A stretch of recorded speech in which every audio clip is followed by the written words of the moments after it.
Assalamualaikum warahmatullahi wabarakatuh. Kembali lagi bersama saya. Salam sehat, salam sukses. Semoga kawan-kawan semua dimanapun berada selalu mendapat kemudahan dalam setiap urusannya. Amin, amin, amin ya robbal alamin. Kali ini saya mau bereksperimen atau mencoba-coba.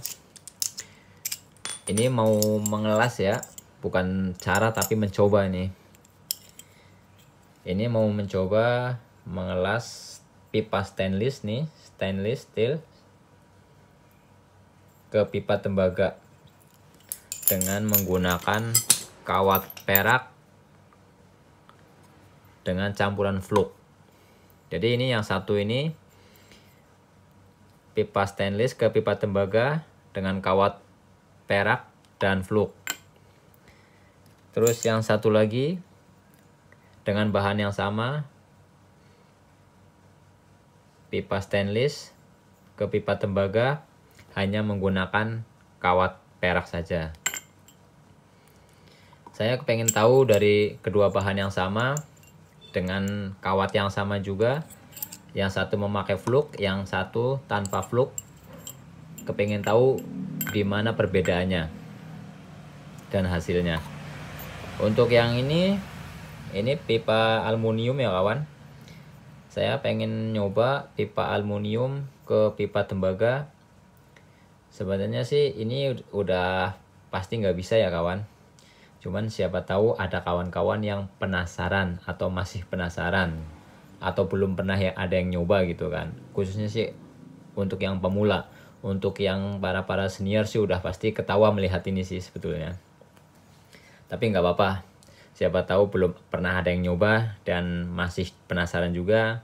Ini saya buktikan kalau dari pipa aluminium ke tembaga ini hanya menggunakan perak, mau pakai fluk atau tanpa fluk, ini sih sebetulnya udah pasti nggak bisa ya. Karena tingkat didih aluminium ini lebih rendah daripada tingkat didih kawat las ini. Jadi sebelum kawat las ini mencair, lebur, ini udah lebur duluan. Jadi otomatis ini nggak bisa, tapi nanti tetap kita coba. Satu lagi dengan bahan yang sama ini pipa aluminium juga ke pipa tembaga, tapi saya kepengen menggunakan kawatnya menggunakan timah ya kawan. Siapa tahu bisa. Ini bahan pipa pipa aluminium ini dari pipa potongan evaporator kulkas ya kawan. Ini bahannya. Ini saya potong tadi karena kepengen mencoba untuk dilas. Ini bahannya ya. Ini udah saya kupas catnya. Udah saya kerik. Kalau misalnya nanti ternyata bisa rapet, nanti baru saya tes press dengan tekanan angin berapa kuatnya dia bisa menahan, maksudnya dengan perak dengan obat aluminium ini bisa kuat nahan beban berapa PSI dia kalau misalnya ternyata bisa gitu. Tapi untuk sekarang ya kita coba dulu, kita las satu persatu. Ini bahan-bahannya udah saya flaring ya, tujuannya untuk menampung kawat peraknya. Ini kita dari mulai pipa stainless yang menggunakan fluk nih, menggunakan borak cair. Kita pegang menggunakan flaring seperti ini. Biasa kita oles-oles dulu, boleh begini.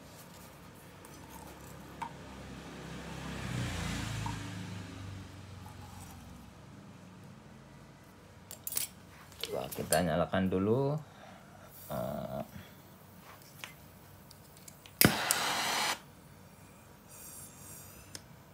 Kalau ini sih udah pasti bisa ya. Kalau untuk pipa stainless ini, karena titik leburnya itu lebih tinggi daripada titik lebur tembaganya. Jadi seharusnya sih bisa lah.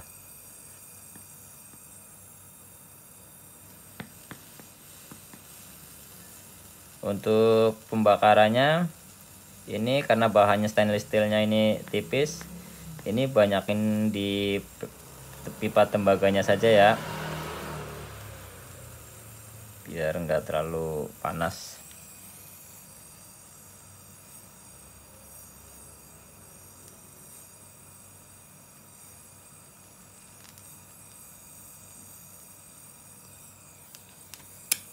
Kita muter-muter ngelasnya.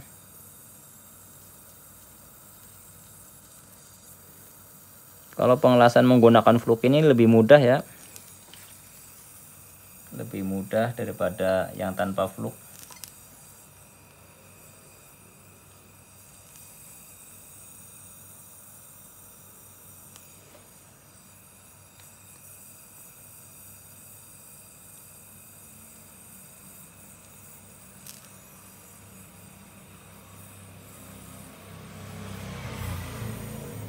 Nah, udah selesai.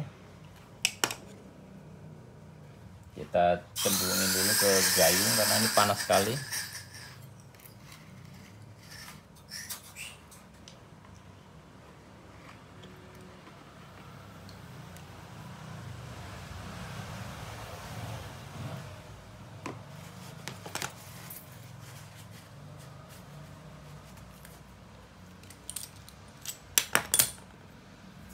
Dan hasilnya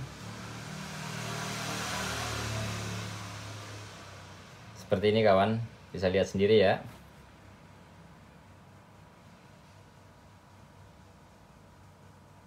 Rapi, maksudnya bisa ya, kuat. Ini sih kalau udah seperti ini sih nggak perlu diraguin untuk tahan di kasih tekanan angin atau tidak. Ini udah dijamin sih pasti bisa ini, karena seperti besi ini. Sementara kita pada saat pengelasan antara pipa tembaga ke besi saja bisa, ini sih udah pasti bisa. Yang ini hasilnya seperti ini yang menggunakan fluk, dan yang satu lagi kita coba yang tanpa fluk ya. Sama, kita pegang pakai flaringan. Yang ini belum ada fluknya ya.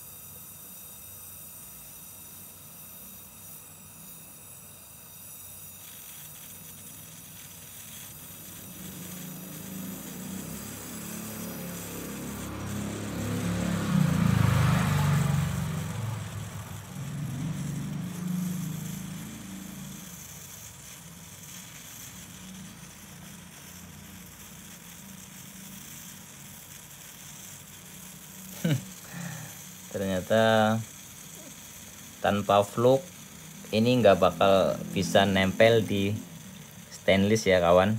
Tuh, bisa terlihat ini nggak nempel.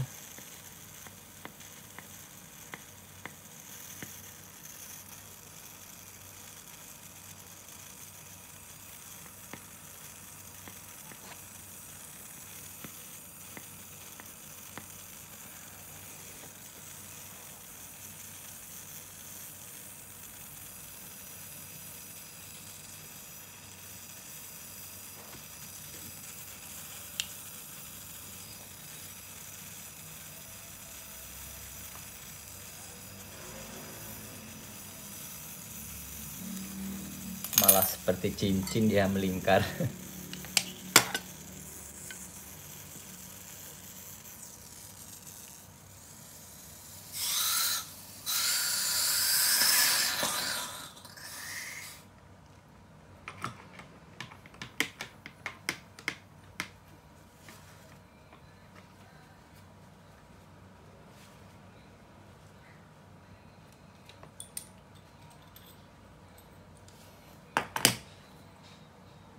Ini hasilnya seperti ini kawan.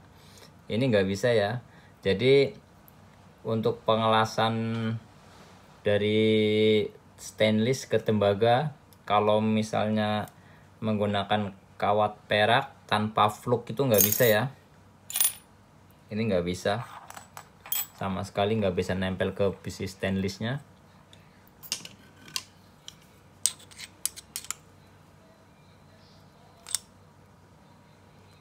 Meskipun dia agak keras, tapi ini bukan berarti dia itu bisa ya, maksudnya bisa senyawa ya, jadi beda dia. Coba kalau kita besarkan tuh seperti itu hasilnya, nggak bisa. Beda sama yang tadi, yang ini kan bisa rapet.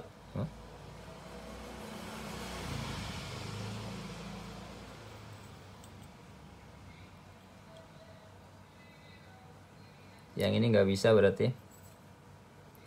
Kalau dari kamera nampak sama-sama rapet, tapi ini enggak ya. Yang ini enggak rapet nih, karena masih ada celah-celah.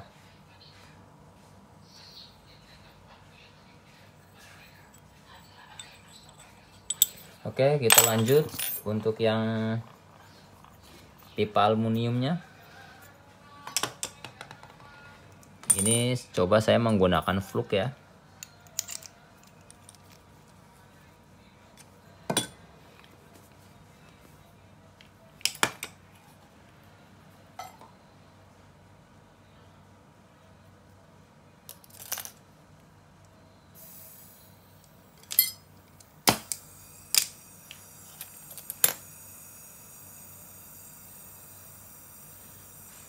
Ini kalau medianya ini antara aluminium ketemu tembaga atau aluminium ketemu besi, yang kita bakar itu yang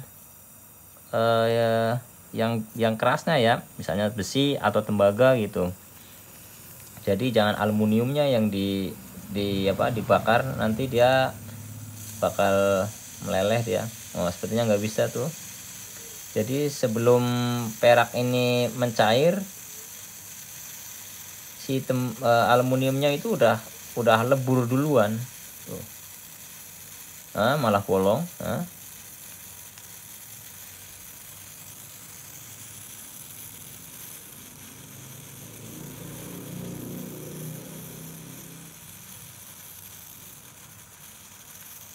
Jadi nggak bisa ya kawan,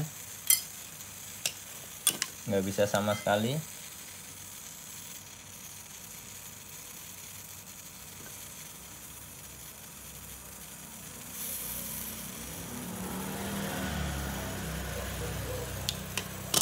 Jadi ini nggak bisa, sudah kita buktikan langsung ini nggak bisa.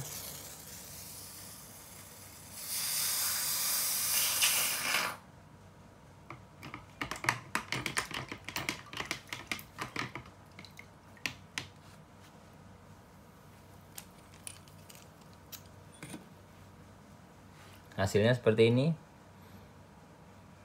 Jadi sebelum perak ini lebur, ini pipa aluminiumnya udah lebur duluan. Meskipun yang kita bakar ini pipa tembaganya, tapi tetap aja karena titik didih ini tuh lebih rendah, jadi sebelum ini panas sekali ini udah lebur duluan. Jadi titik panas yang di tembaga belum cukup untuk meleburkan kawat perak ini. Jadi kesimpulannya ini nggak bisa. Nah, kita coba yang menggunakan timah.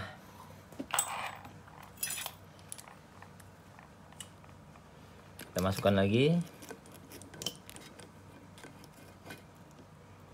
Nah, kalau untuk titik didih timah ini kan maksudnya lebih rendah daripada aluminium. Jadi kita ngebakarnya sedikit aja ya. Ini tanpa fluk, ini langsung timah.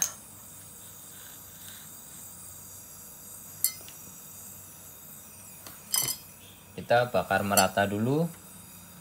Yang dibakar ya seperti biasa, tembaganya aja. Bakar sedikit sampai dia bisa lebur. Nah, ini udah bisa lebur. biarkan dulu dia mencair.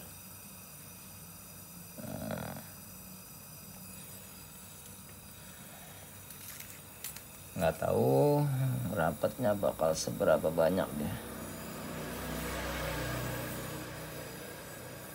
Kita coba pelan-pelan.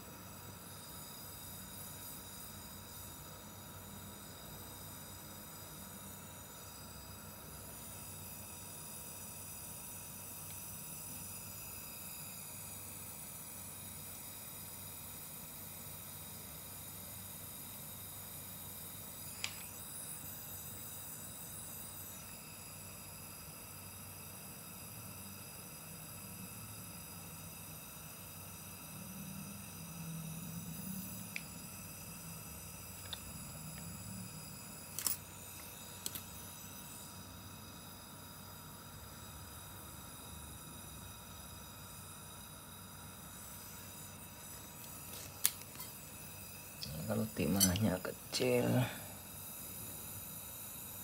sepertinya memerlukan banyak.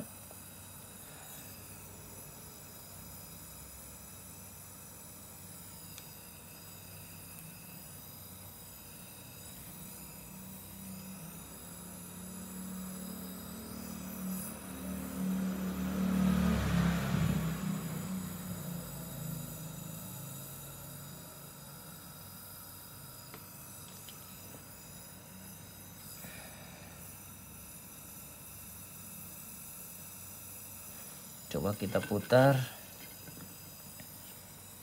Saya penasaran.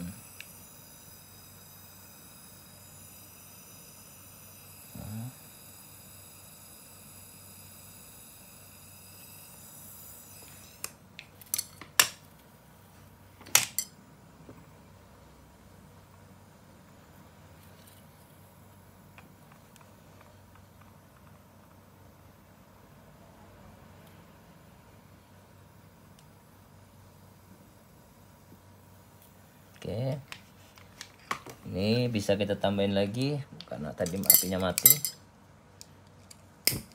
Kita apinya kecil-kecil aja.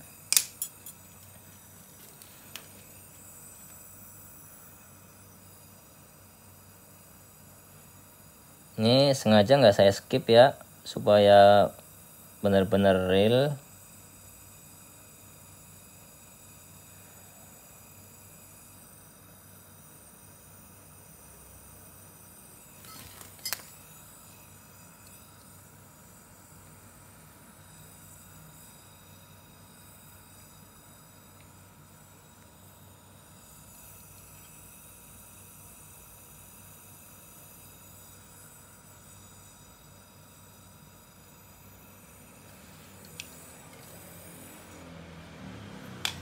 Oke, kalau masih panas bisa kita tambahkan. Sip, kita masukin. Oh, dia rapat ke bawah dia ternyata.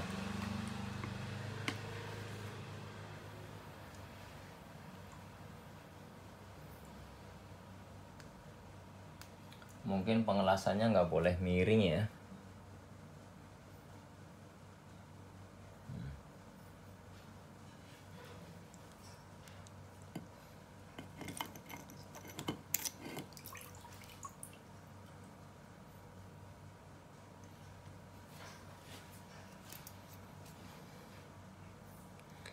Untuk yang menggunakan timah ini bisa ya kawan, nih.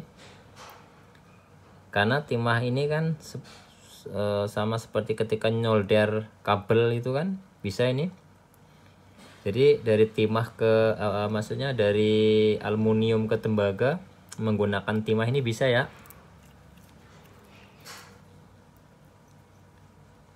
Ini bisa nempel, nggak seperti yang stainless ini tadi. Sorry, mana ya tadi? Oh ini. Beda sama yang stainless ini. Kalau ini bisa senyawa nih. Antara aluminium ke tembaga ini jadi senyawa, bisa nempel tuh. Kalau yang ini nggak senyawa, ini yang tanpa fluk ini tadi nih stainless ke tembaga ini hanya nempel di tembaganya ya, tapi nggak nempel ke stainlessnya ini.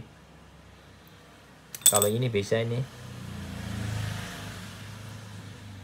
Nanti kalau misalnya kawan-kawan semua penasaran untuk pengelasan ini kuat atau enggaknya, bisa nahan beban berapa PSI-nya, nanti kedepannya saya akan buatkan, maksudnya bakal saya tes ya, maksudnya tahan berapa dia.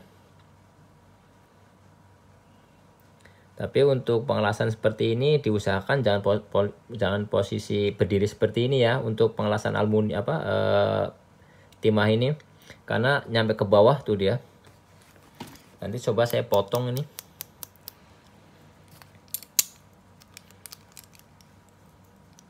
Ini karena posisi berdiri, jadi dia lari ke bawah ya timahnya. Saya potong full enggak nih dia.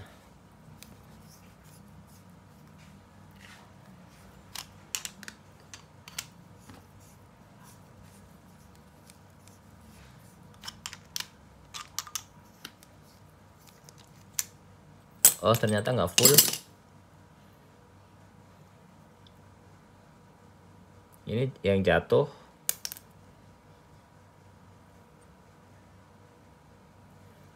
Dan ini coba saya getok ya. Nah.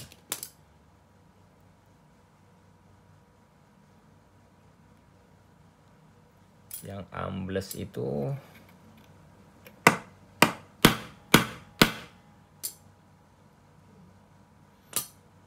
dia masih kalah ya kalau untuk digetok ya. Tapi kalau dilihat dari hasilnya ini bisa rapet ini.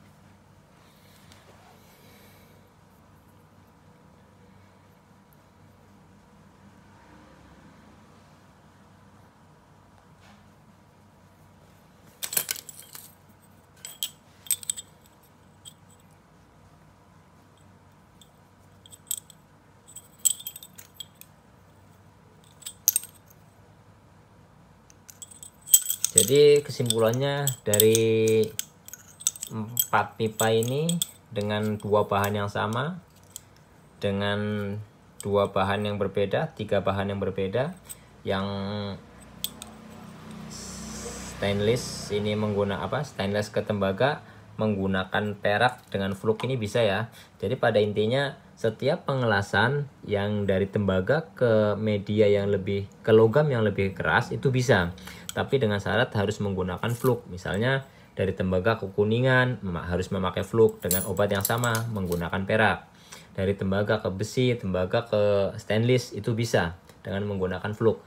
Tapi kalau dari tembaga ke logam yang lebih titik didihnya lebih rendah itu nggak bisa, karena ya seperti di video tadi yang sudah dijelaskan, hasilnya seperti ini, nggak bisa. Terus kalau untuk yang satu lagi ini yang menggunakan perak tanpa fluk ini memang nggak bisa ya, makanya wajib pakai fluk. Hasilnya seperti ini rapet sekali ini, rapet ini, kuat. Ini nggak bisa. Yang ini yang menggunakan timah ini nanti saya coba ulang.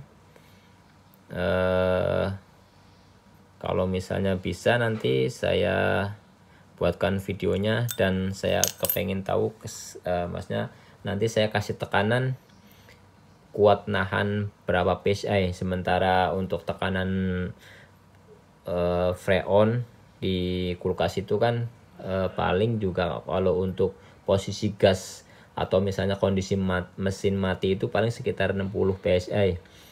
Itu ya misalnya kita di press misalnya nyampe 200 kuat, seharusnya sih aman ini untuk digunakan untuk di evaporator kulkas. Tapi ya, tapi untuk selain kulkas nih nggak bisa. Nanti saya coba lagi yang ini. Cukup video dari saya, semoga bermanfaat.